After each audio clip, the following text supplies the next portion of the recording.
Hello friends,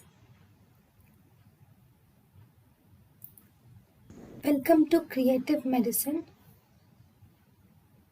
In this lecture, we will learn about Treatment of strychnine poisoning. Symptoms start treated first before the disease. Phenobarbital sodium and amytal sodium. Phenobarbital sodium and amytal sodium are used as antidotes and they are given intravenously. Medico-legal importance. Bitterness can be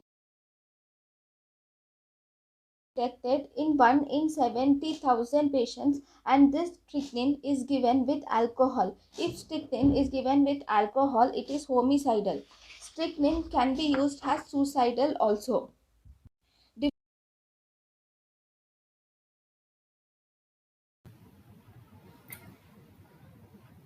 thank you and thank you for watching.